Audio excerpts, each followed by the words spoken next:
In this video, I'm going to explain internal rate of return, also known as IRR, and give you some real-life examples using a spreadsheet that you can download for free if you like, that'll show you how I've used this and how it's helped me over the last 18 years as a real estate investor. Internal rate of return is a very practical formula that doesn't have to be that complicated. So whether you're a math or a finance whiz or not, in this video, I'm going to teach you how to use it. And we're getting started right now. So let's start by talking about what is internal rate of return. I'm going to spend a lot of time in the video showing you a spreadsheet and letting you look at how you apply it and use it, but let's understand what it is first. It's an annual rate of return that takes into account the time value of money. So a rate of return is just a way to measure your investments.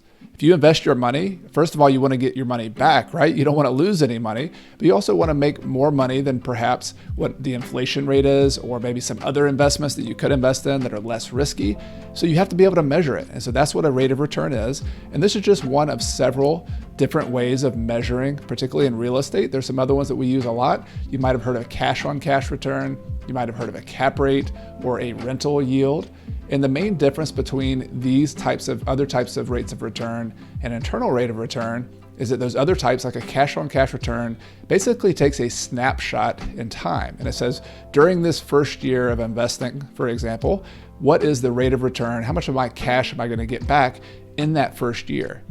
And very similar with a cap rate or a rental yield, just a little different. One is using leverage, one is kind of ignoring leverage. Those are the difference between those two. You can watch videos that I have on those as well. But the difference with IRR, and probably the biggest benefit, is that it takes into account the entire lifetime of your investment. So whether it's 5 years or 20 years, it takes that entire time frame and it discounts it or brings it back and applies it and says, what's that mean today? I want to compare it to today's dollars. And so that is the benefit. It also takes into account more than just income. So a cash on cash return and a cap rate and rental yield, they look at the rental income on the deal, whereas an IRR takes the rental income, but it also takes any future cash flow that you get, perhaps from selling the property or refinancing it, or or amortizing your loan and you've paid your loan down. So it takes all of the different profit centers of your real estate investment, and then it brings it back to the present. And this time value of money is the most important concept that I also want to explain now using a lesson from Warren Buffett. If you read or watched anything from Warren Buffett, who of course is the billionaire, famous investor who's invested for many decades and done really well, if he teaches finance or the basics of money and investing, he teaches Aesop's Fable, where he asks the question, what's better, to have one bird in your hand right now, or would you rather have more birds later on? So just change the word bird for $1 because you're investing. You say, is it better to have $1 right now or $10,000 right now? Or is it better to have many more thousands of dollars later?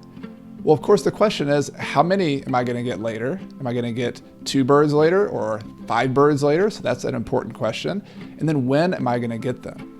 And the reason later is a loaded term is because if you wait for later, if you wait a year from now or 2 years from now or 5 years from now, there's always a risk. There's a risk that you won't get the birds, you won't get the dollars. There's some uncertainty that might not happen. There's also this opportunity cost where you could go invest that dollar somewhere else, or you could go ahead and eat that bird right now and fill up your belly right now. And so there's an opportunity cost, there's uncertainty, and there's risk. And that's really the fundamental of finance and of investing. You've got to understand that the future dollars aren't worth as much as today. And what internal rate of return does, and other similar formulas like the discounted cash flow analysis, which I'm going to touch on a little bit in this video, but internal rate of return is really taking those future birds, those future dollars, and equating them with today so that we can understand whether we should do an investment or not. So just understand that basic idea of time value of money. And now I'm going to give you some examples of how internal rate of return works and how you can apply it. So I'm going to show you 2 examples of how to use internal rate of return with a spreadsheet. And by the way, you can get a copy of this spreadsheet for free. You can look at the video description below, and I'll have a link right below the description of the video, or you can just go to coachcarson.com/IRR and download that as well. So the example here, unleveraged, means without any debt on the property. So that's one thing I like to do, is to run both a scenario if I bought this property with no leverage and if I bought a property with a mortgage or with debt, to look at both scenarios to see if they're both satisfactory. And the way you do this is you start off with just some assumptions. So let's say in this example, we buy a property for $250,000. This is a rental property. And we have to put $45,000 in repair costs. So needs some upfront work, some cosmetic work to kind of get it turned around. Have $2,500 in closing costs, $2,500 in holding costs because it's not rented during that time. So that's a total of $50,000 in cost above and beyond the purchase price. So my total investment is $300,000. So that's one part of the scenario. And when you use an internal rate of return, you're going to see lots of different spreadsheets and the way they look. But the common theme is you're going to start with year zero, which is your starting point, your upfront investment. And that's going to be the first cash flow. And you're going to see a series of cash flows. So we're going to see here 0, 1, 2, 3, 4, 5, all the way to 5 years. But you could go all the way to 20 years, 30 years, anytime you want into the future. I'm going to keep it pretty simple here. But the common theme you're going to see, though, is you're going to see this series of cash flows in the spreadsheet. And I'm going to add them up here, starting with my initial investment, $300,000, because remember, I'm paying all cash for this. I'm assuming I have the money to pay for that. And then I'm going to go and look at year 1, 2, 3, 4, 5. I'm going to assume that I rent the property out for years 1, 2, 3, and 4. And then 5, I'm going to rent it out all 5 years. And then at the end of 5 years, right at the end, I'm going to sell the property. And my after-tax resale proceeds, so all of this is going to be after tax, I'm assuming that, is going to be $400,000. So I have $300,000 up front.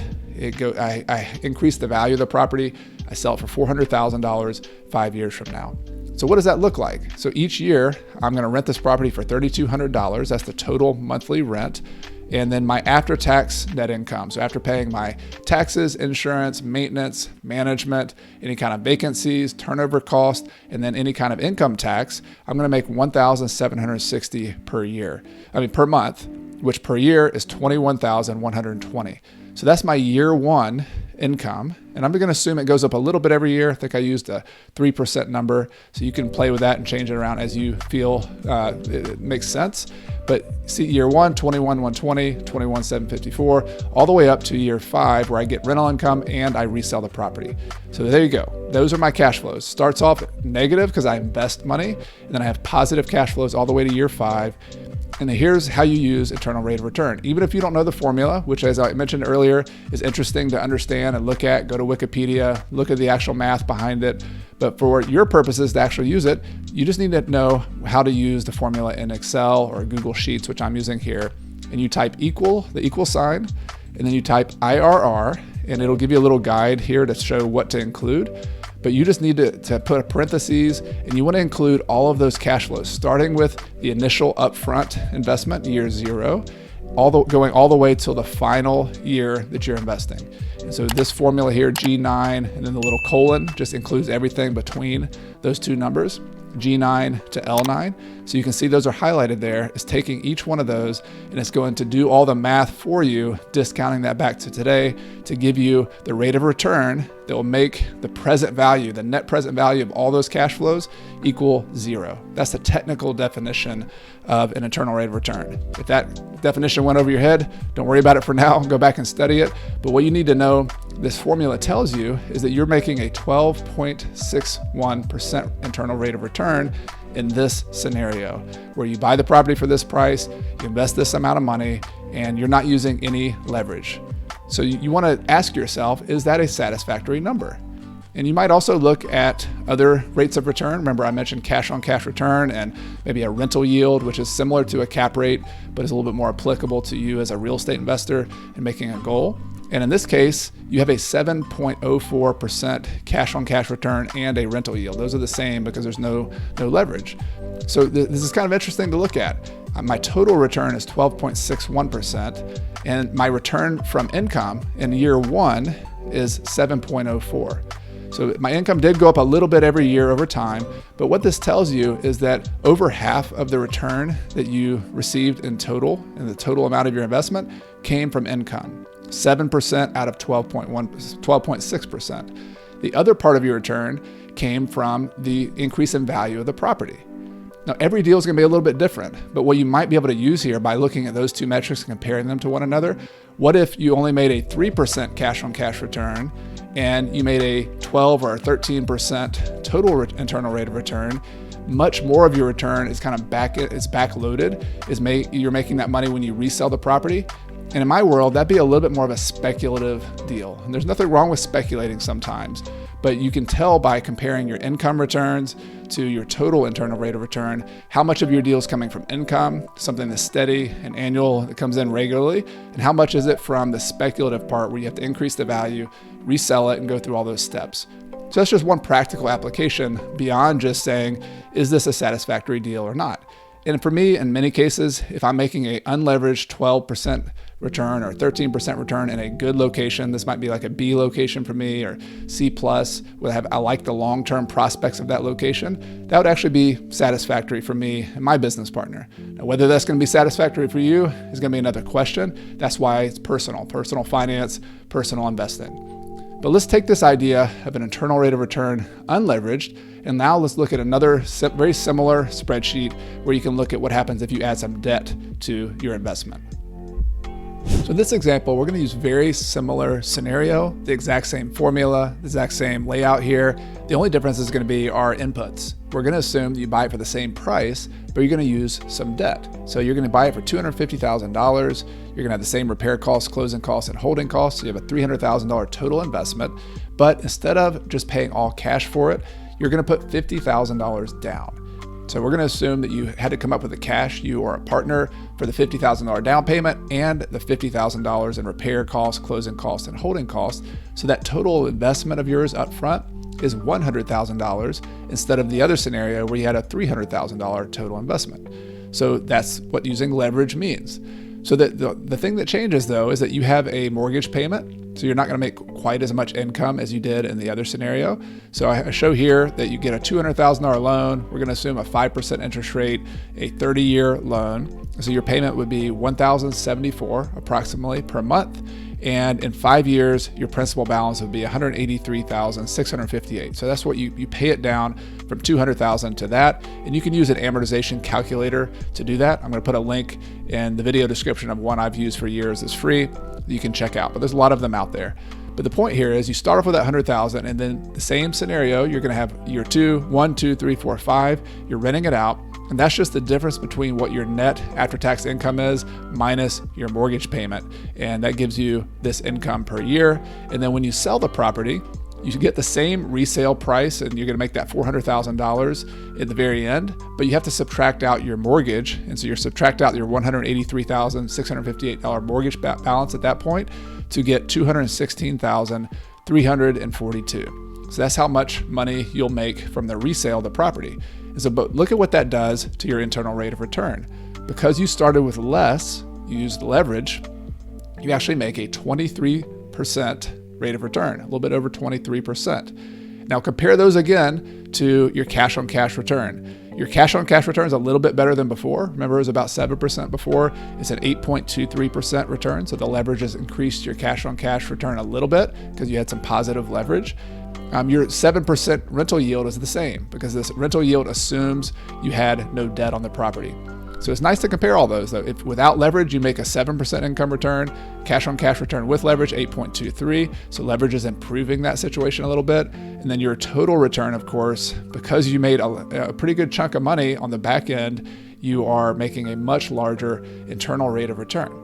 But remember, leverage always comes with risk. There's a risk that the rent goes down and you have to have negative cash flow. There's a risk that if you didn't have a 30-year mortgage, if you had to pay it off in 5 years, like a typical commercial mortgage, maybe you can't make it to 5 years. Maybe there's no refinancing. Maybe you can't sell the property in 5 years. So there's always some assumptions and some risk behind it. But it's pretty typical to use safe leverage in real estate investing. And so this is a normal scenario that you would use. You can use the exact same tool here. You can get the spreadsheet again and download it. The main difference is you're going to change your assumptions, how much you're putting down, how much cash is up front, and then how much income and how much money you're making on the back end.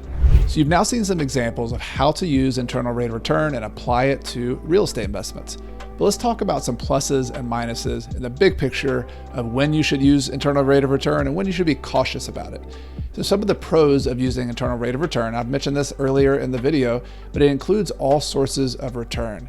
So some of the other formulas that you might use in real estate, like a cash on cash return, it only looks at the income of the property. And that's not a complete picture. You want to look at the future cash flows, like selling the property or maybe refinancing it. Those have a big impact on your final return in many cases. And so this internal rate of return includes that. It also includes the time value of money. We've talked a lot about that if you just look at the first year of an investment, or if you just look at the total return and how much money you get 10 years from now, that's not the same as the dollars today. So this takes into account the time value of money. And most of all, it lets you compare and make goals for your investments. This is where I find it the most useful because of those other two qualities. You can use this as one of your primary goals. You can say, if I don't make a certain internal rate of return on a property, then it's not worth my time. This is one of the key decisions you make as an investor. Is this worth my time and money? Is this worth the risk that I have to take, or is it not? And so this is a way to measure that and have a quantifiable goal or line in the sand that you either do or don't do a deal. So some of the cons of using internal rate of return is that it's easy to juice the internal rate of return results. And by juice, I mean you can impact them. You can make small changes to make it look a lot better or a lot worse than it is. And this is particularly important if you are buying deals with other people where you're the passive investor, you're investing in their deal. And it's very common with syndications and other types of places where they'll give you all the analysis of the deal and they'll say, hey, you can make a 20% internal rate of return. But you've really got to check the assumptions. You've got to look under the hood, so to speak. You got to look at how they got to that internal rate of return, because the assumptions you make are the most important part. You got to ask yourself, in a worst case scenario, are those assumptions true? For example, do they give you a 3-year time frame when it really is going to be difficult to sell that property in 3 years? Maybe you're taking a multi-unit property and you're turning it around, you're raising the rents, you're fixing it up. Is that a realistic time frame? So you have a much higher rate of return, internal rate of return, if you get your money back sooner. And so what if they put, hey, 3 years from now, we're going to sell this property and make $300,000? Well, that can really make the return look a lot higher than a realistic scenario. Maybe it's going to take 5 or 6 or 7 years instead. And so that's one way to juice it. You can also increase the final price. You always want to check the exit value whenever somebody's selling the property or when you're evaluating your own property.